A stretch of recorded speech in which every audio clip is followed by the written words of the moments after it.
നമസ്കാരം. കർക്കിടക മാസ ഫലങ്ങളാണ് പറയാൻ പോകുന്നത്. ജൂലൈ 17-ാം തീയതിയാണ് കർക്കിടക മാസം ആരംഭിക്കുന്നത് ഈ വർഷം.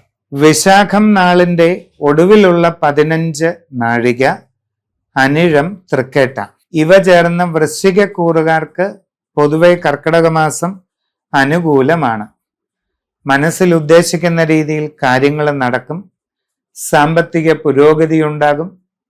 ജീവിത നേട്ടങ്ങൾ കൈവരിക്കാൻ സാധിക്കും. സന്താനങ്ങളുടെ ഉയർച്ചയിൽ സന്തോഷിക്കാൻ അവസരമുണ്ടാകും. ദീർഘകാലമായി ഉദ്ദേശിക്കുന്ന കാര്യങ്ങൾ നടക്കുന്നതാണ്. ഗൃഹവാഹനാദി യോഗം കാണുന്നുണ്ട്. പുതിയ വസ്തു വാങ്ങാനുള്ള സാഹചര്യം അനുഭവപ്പെടുകയും ചെയ്യാം. പുതിയ ജോലിക്ക് വേണ്ടി ശ്രമിച്ചുകൊണ്ടിരിക്കുന്നവർക്ക് അധികം വൈകാതെ അത് നടക്കും. നിങ്ങൾ ആഗ്രഹിക്കുന്ന രീതിയിലുള്ള നല്ല ജോലിയിൽ പ്രവേശിക്കാൻ നിങ്ങൾക്ക് അവസരം ഉണ്ടാകും. വിദേശ തൊഴിലിന് പരിശ്രമിച്ചുകൊണ്ടിരിക്കുന്നവർക്ക് ആ കാര്യത്തിലും അധികം വൈകാതെ ഉദ്ദേശലക്ഷ്യം സാധിക്കും.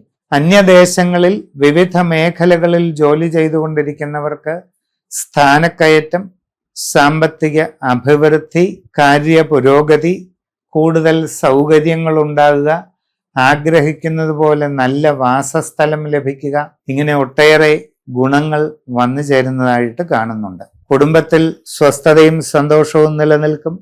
സന്താനങ്ങളുടെ അഭിവൃദ്ധിയിൽ വളരെ സന്തോഷിക്കാൻ അവസരം ഉണ്ടാവുകയും ചെയ്യും. വിവാഹാലോചനയും മറ്റും നടത്തുന്നവർക്ക് അധികം വൈകാതെ ആ കാര്യത്തിൽ തീരുമാനം ഉണ്ടാകുന്നതാണ്. വിവിധ മേഖലകളിൽ സ്വന്തമായി തൊഴിലുകൾ ചെയ്തുകൊണ്ടിരിക്കുന്നവർക്ക് പുരോഗതിയിലേക്ക് എത്താൻ കഴിയും. നല്ല വിജയം ലഭിക്കുന്നതായിട്ടും കാണുന്നുണ്ട്. കച്ചവടക്കാർക്ക് സാമ്പത്തിക പുരോഗതി ലഭിക്കും. നിങ്ങളുടെ ബിസിനസ്സിനെ കൂടുതൽ വിപുലീകരിക്കാൻ അവസരമുണ്ടാകും.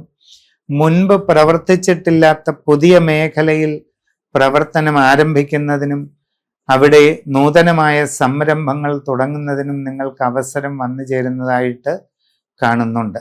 എല്ലാ രീതിയിലും പുരോഗതി ഉണ്ടാകുന്ന സമയമാണ്.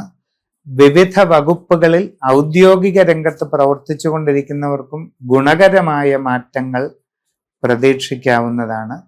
വിദ്യാർത്ഥികൾക്ക് പഠനപരമായി നല്ല പുരോഗതി വന്നു ചേരുന്നതായിട്ടും കാണുന്നുണ്ട്. ഈ കർക്കിടക മാസം പൊതുവെ നിങ്ങൾക്ക് വളരെ നല്ലതാണ്. കർക്കിടക വാവുബലിയൊക്കെ ഭംഗിയായി വേണ്ടതുപോലെ ചെയ്യുക. നിങ്ങൾക്കും നിങ്ങളുടെ കുടുംബത്തിനും എല്ലാവിധ പിതൃക്കളുടെ അനുഗ്രഹങ്ങളും ഈശ്വരാധീനവും വന്നു ചേരുന്നതിന് അത്യതിവിശിഷ്ടമായ സത്യനാരായണ പൂജ നടത്തുന്നത് വളരെ നന്നായിരിക്കും.